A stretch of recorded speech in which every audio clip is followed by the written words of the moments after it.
Renungan Pagi, Yesus Nama di Atas Segala Nama oleh Ellen G. White, 4 Februari 2024. Mari kita berdoa.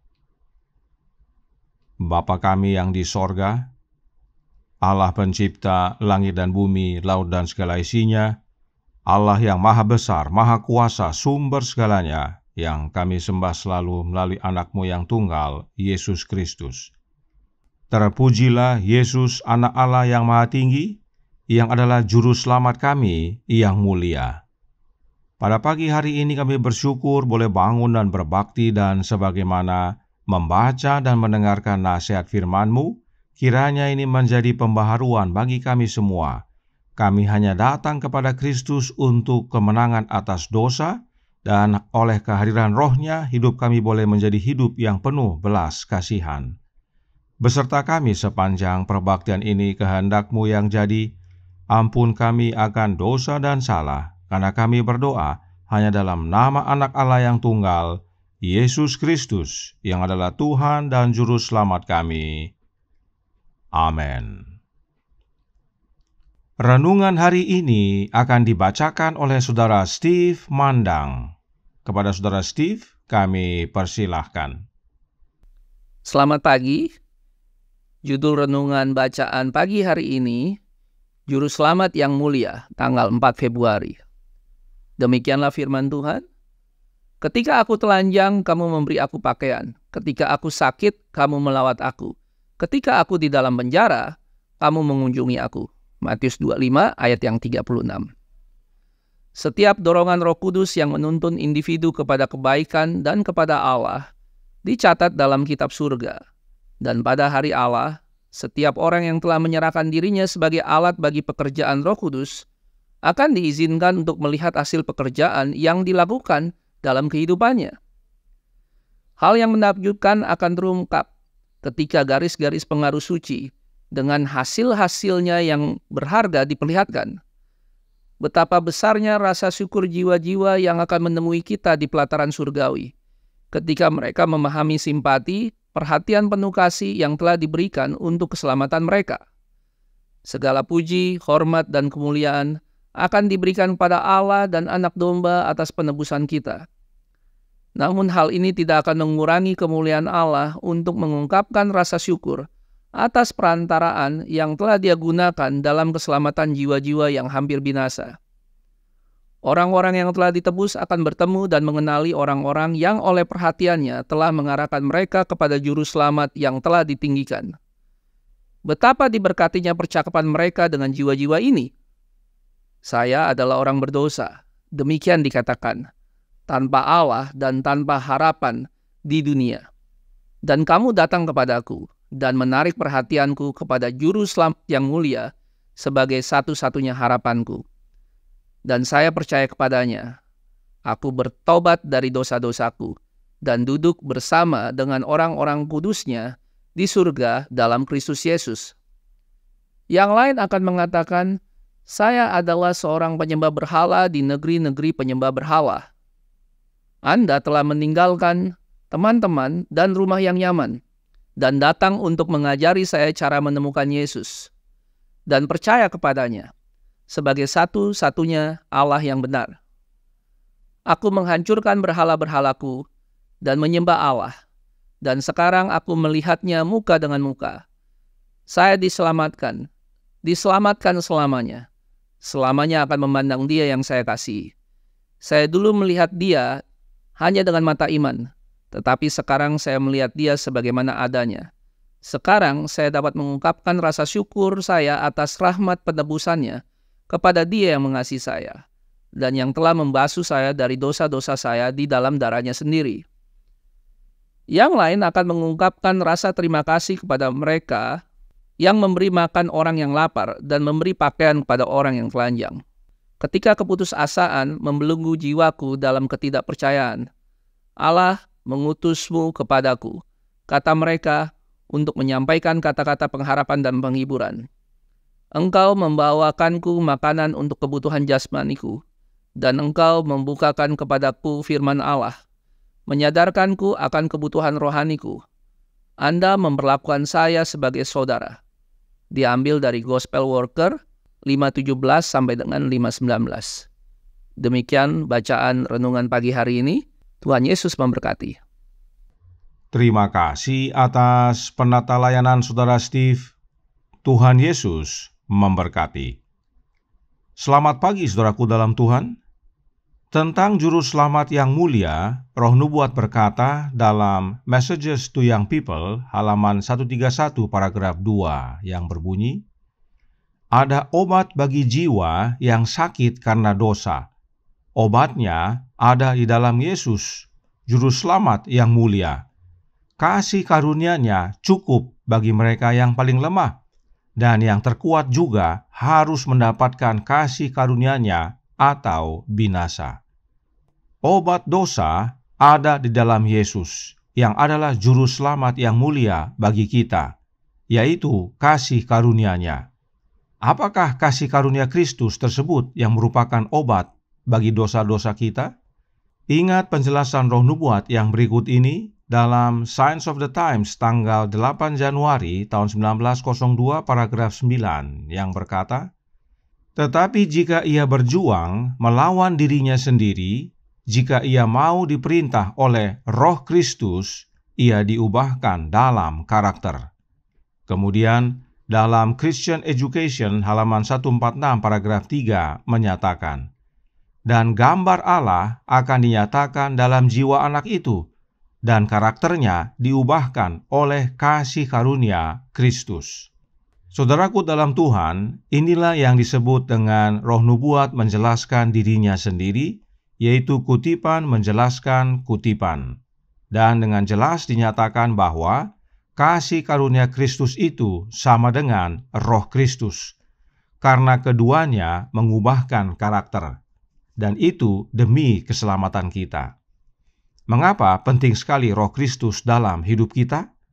Karena Homeward Bound halaman 276 paragraf 3 berkata, kecuali Anda memiliki Roh Kristus, Anda bukan miliknya, dan tidak akan pernah melihat orang-orang kudus yang ditebus dalam kerajaannya, yang akan menjadi satu dengan Dia di sorga kebahagiaan. Apa artinya? Artinya, jika kita tidak memiliki Roh Kristus, kita tidak selamat. Mau selamat? Miliki Roh Kristus, yaitu kasih karunia Juru Selamat yang mulia. Nah, renungan hari ini berkata dalam Jesus Name Above All Names, halaman 43 paragraf 2 yang berbunyi, setiap dorongan Roh Kudus yang menuntun individu kepada kebaikan dan kepada Allah dicatat dalam kitab sorga, dan pada hari Allah, setiap orang yang telah menyerahkan dirinya sebagai alat bagi pekerjaan Roh Kudus akan diizinkan untuk melihat hasil pekerjaan yang dilakukan dalam kehidupannya. Roh Kudus yang mana yang mendorong dan menuntun kita untuk kepada kebaikan dan kepada Allah? Perhatikan penjelasan Roh Nubuat berikut ini dalam Temperance halaman 113 paragraf 3. Bagian Anda adalah menempatkan kehendak Anda di sisi Kristus. Ketika Anda menyerahkan kehendak Anda kepada kehendak-Nya, Dia segera mengambil kepemilikan atas Anda dan mengerjakan di dalam Anda sesuai kehendak dan melakukan kerelaannya. Alamiah Anda dibawa ke bawah kendali Roh-Nya. Bahkan pikiranmu pun tunduk kepadanya. Roh Kudus yang mendorong dan menuntun kita kepada kebaikan dan kepada Allah adalah Roh-Nya Kristus.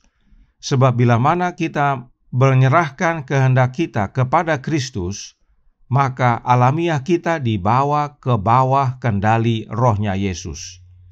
Nah, mengapa kita perlu Roh-Nya Kristus ini? Karena renungan hari ini berbicara tentang belas kasih, memberi makan orang yang lapar, memberi pakaian kepada yang telanjang, menyampaikan kata-kata pengharapan dan penghiburan. Kita memperlakukan sesama kita seperti saudara. Karenanya, tentang belas kasihan, Roh Nubuat berkata dalam Radiant Religion halaman 195 paragraf 4. Roh Kristus ada padanya. Dia mengungkapkan kasih dan belas kasihan Juru Selamat karena dia satu dengan Kristus. Ia rindu untuk membawa orang lain kepada Yesus.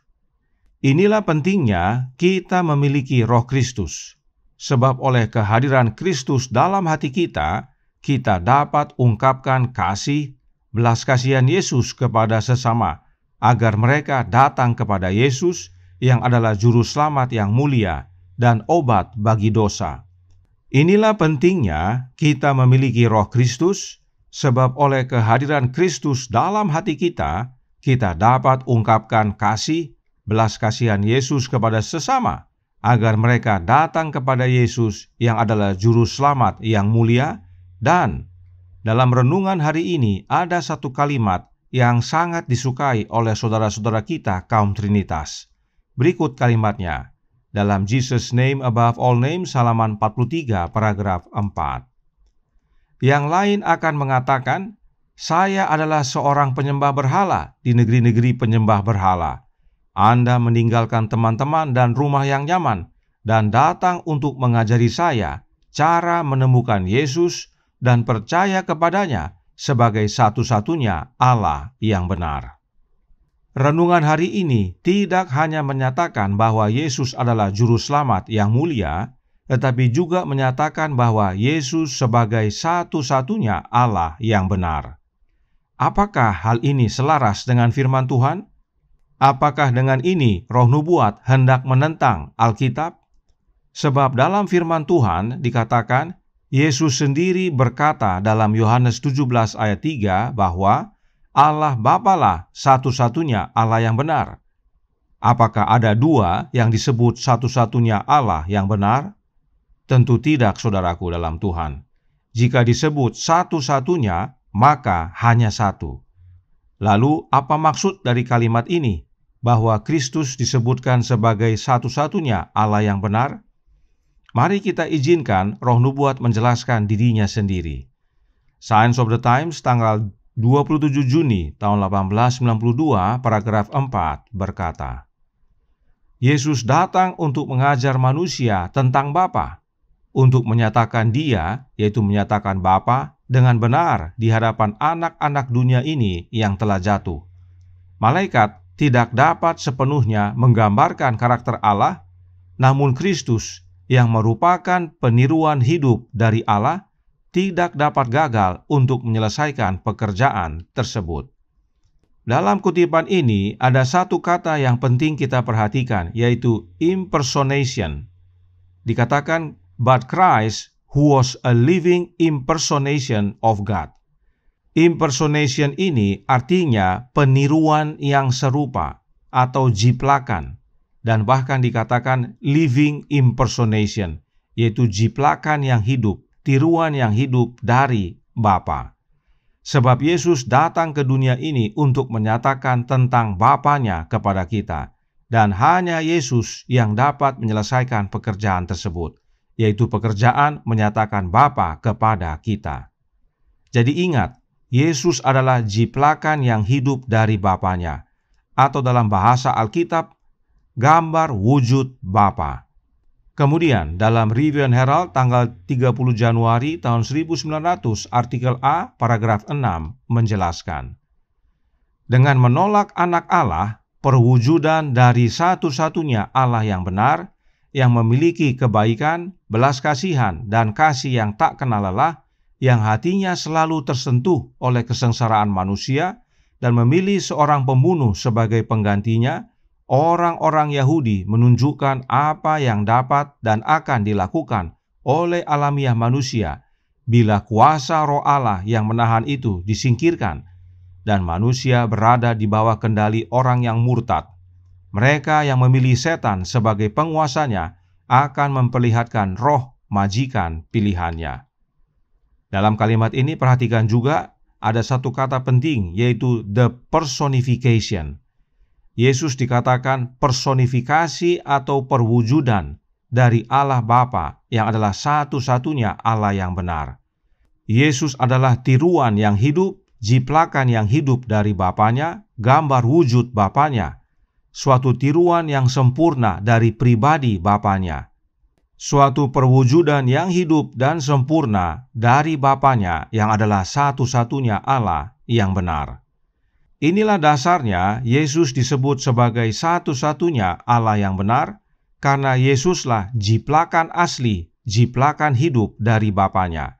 Yesuslah personifikasi, perwujudan dari Bapanya. Dan perhatikan saudaraku dalam Tuhan, dalam kutipan ini, orang-orang Yahudi lebih memilih pembunuh, yaitu Barabas, sebagai ganti Yesus. Dan hal itu terjadi karena mereka menyingkirkan kuasa Roh Allah dalam hidup mereka. Mereka memilih setan sebagai penguasa mereka. Karenanya saudaraku dalam Tuhan, bagian kita adalah untuk mengabarkan kepada dunia akan Juru Selamat kita yang mulia, yang adalah perwujudan sempurna dan hidup dari satu-satunya Allah yang benar, agar oleh kehadiran Roh-Nya, kita tidak hanya memiliki kehidupan belas kasihan, namun kita diubahkan menjadi serupa dengan Kristus, agar saat Yesus datang kedua kali, kita menerima keselamatan, hidup kekal bersama Allah Bapa dan Anak-Nya. Kiranya ini menjadi pembaharuan bagi kita semua. Tuhan memberkati, saya bawa dalam nama Yesus. Amin. Mari kita berdoa. Bapa kami yang di sorga, Allah pencipta langit dan bumi, laut dan segala isinya, Allah yang maha besar, maha kuasa, sumber segalanya, yang kami sembah selalu melalui anak-Mu yang tunggal, Yesus Kristus. Terima kasih atas pekabaran yang penting dan vital pada pagi hari ini, bahwa Yesuslah obat bagi dosa.